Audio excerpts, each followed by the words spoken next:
मंदिर के बारे में आप सब ने देखा होगा, टेलीविजनों पे एक देश के 4-5 जजेस साहब प्रेस कॉन्फ्रेंस कर रहे हैं और दुनिया में पहली बार देखा कि जजेस, सुप्रीम कोर्ट के जजेस पत्रकारों से न्याय मांग रहे हैं। ये कहीं सुना आपने आज तक? आपको याद है ना वो सीन, सुप्रीम कोर्ट के प्रांगण में चीफ जस्टिस से लेकर के लोग उस पर अपनी बात रख रहे हैं, अपनी बात बताई जा रही है।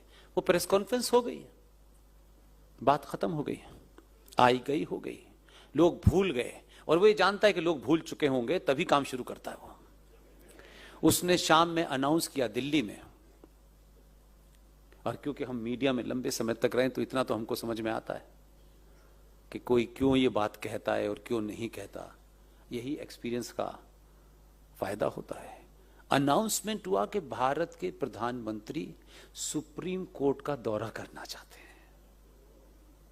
अब ये अनाउंसमेंट हुआ तो सैनिटाइज कर दी गई, एसपीजी लग गई, सब झाड़ी वाड़ी, यहां तो कबूतर सब ढूंढा जा रहा है कि कोई कबूतर ना आ जाए, कोई बिल्ली ना आ जाए। अब आप ये तो मानेंगे कि जिस इंस्टीट्यूशन को वो देखने जा रहा है उस इंस्टीट्यूशन का टॉप वही घुमाएगा, कोई किलर तो घुमाएगा नहीं, घुमाएगा। और ये भी समझ में नहीं आया कि जब 15 साल गुजरात में था तब तो अदालतों के इतने चक्कर काटे, फिर क्या अदालत में देखना क्या चाहता है? इसे क्या देखना है? कोई सौंदर्यीकरण देखना है, कोई फूल पत्ती ढूंढनी है? तो वो जो छोटे वाले थे ना, छोटे से साइज के चीफ जस्टिस, उनको भी लगा कि आज पूरा घुमा ही दूंगा मैं इसको, इधर जा इधर जा इधर जा इधर जा। पूरा देश देख रहा है कि वो चीफ, और वो क्या कहते हैं, बताइए जज साहिबान कहां बैठ के फैसला देते हैं? यहां बैठ के देते हैं। यहां कैसा है, ये कैसा है? जब सब कुछ हो गया, उसके कदम तेज तेज थे और उनको छोटे थे कदम, उनके कदम छोटे छोटे थे हो गए, तो उनसे बोले, एक पर्चा निकाला, ये देखा है आपने? बस नमस्कार, पूरा हो गया। और जज साहब बाहर आए, जज साहब बोले, राम मंदिर पे फैसला 40 दिन में दूंगा। कुछ लोगों को समझ नहीं आया कि ये कौन सा इंजेक्शन लगा है। और फिर 40 दिन के बाद फैसला आया, राम मंदिर यहीं बनेगा, यही मंदिर है। मालूम है क्या था? सत्ताएं सिर्फ ऑफिस में बैठ करके नहीं चलती हैं। हमारे पूर्वजों ने सत्ताएं सिर्फ बैठ के नहीं चलाई हैं। जमीन की हकीकत, जो कागज दिखाया था ना, वो कागज उनके दामाद का था। उनके दामाद कहीं किसी राज्य सरकार में जज हैं जो करप्शन में फंसे हुए थे। और देखिए, इसमें ईमानदार है वो। नहीं, उसकी ईमानदारी बता रहा हूं, आप पहले से हंस रहे हो। वो ईमानदारी देखिए उसकी कितनी है। जैसे ही उन्होंने फैसला दे दिया, हम आप भारत माता की जय, हम सब खुशी खुशी घूम रहे थे, लेकिन पीछे का जो होमवर्क है वो नहीं पता किसी को।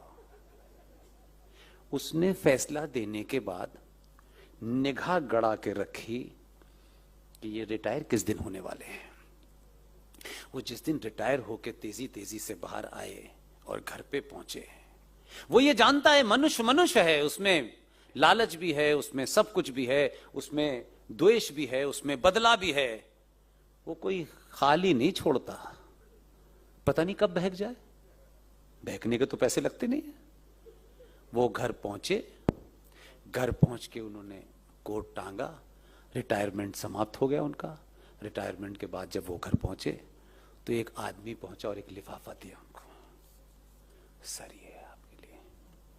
जब लिफाफा खोल के देखा तो लिफाफे पे लिखा हुआ था, भारत सरकार ने देश के राष्ट्रपति से ये आपका नाम प्रपोज किया है कि इस देश में जो 12 गणमान्य नागरिकों को राष्ट्रपति राज्यसभा में भेजते हैं, उसमें आपका नाम भी नामित किया गया है। अब 6 साल तक मुंह बंद रहेगा।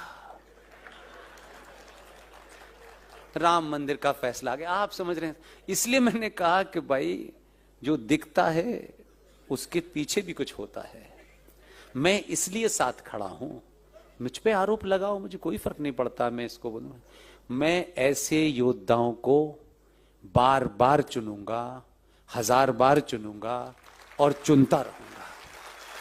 मुझे उसने क्या किया है, न मुझे आलू में इंटरेस्ट है, न प्याज में इंटरेस्ट है। ये जीवन है, जीवन में कभी प्याज कम होगी, सस्ती होगी, लेकिन हमारी सभ्यता जिसके नाम लेने से आपको दुनिया में यह गर्व हो कि हमसा न कोई था न हो सकता है, अगर उसकी स्थापना में अगर राजा ने कुछ ऊपर नीचे भी किया है तो भी सही है।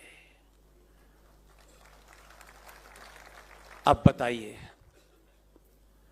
किसने उसको 240 पे रोका? जरा, आपको सब कुछ चाहिए, लेकिन 5 साल में बिना पैसे के, कोई इन्वेस्टमेंट के, 5 साल में आप 1 मिनट 30 सेकंड के लिए सनातनी नहीं हुए। यह शर्म की बात है। उस 30 सेकंड में आपको जाति, मेरा, तेरा, इसको नीचे दिखाना है, उसको नीचे दिखाना है, आपने उसे 240 पर रोक दिया है। किससे बदला ले रहे हो? किसको स्थापित करना चाहते हो? किसको मैसेज दे रहे हो? अपने छोटे माना कि महंगाई होगी, माना कि बहुत सारे काम नहीं होंगे, लेकिन जो काम इस वक्त हो सकते हैं वो बाद में नहीं होंगे। 1 मिनट की, 10 सेकंड की गलती में उस वक्त ही आपको दुनिया के सारे फैसले करने थे। सबक सिखाना है, फलाना है, ढिमाका है। मैं फिर कह रहा हूं, शांति बनाए रखिए। 272 जिस दिन हो जाएंगे उस दिन वक्फ बोर्ड 24 घंटे में हट जाएगा।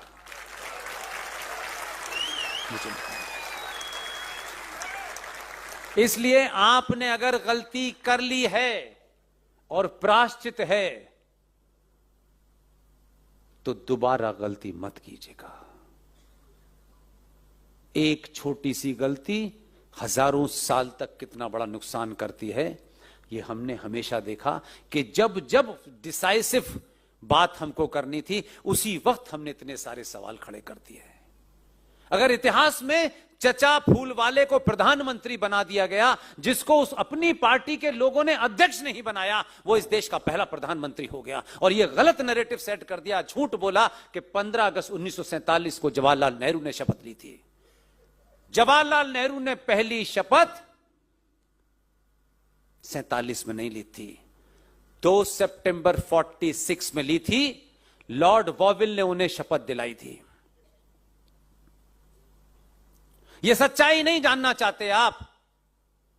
उस वक्त भी ऐसे महान लोग थे। वो ठीक है, कांग्रेस पार्टी में होंगे, लेकिन कांग्रेस पार्टी आज की पार्टी नहीं थी, वो वाली पार्टी थी। उसमें कैसे महान लोग थे ये इसका पता नहीं लगाया आपने। मैं इसलिए आपको बताता हूं कि बार बार शत्रु को सिर्फ इस वजह से मत देखिए कि वो इधर खड़ा हुआ है। हो सकता है कि वो इधर खड़े होने के बाद भी कुछ बड़ा कर सकता हो।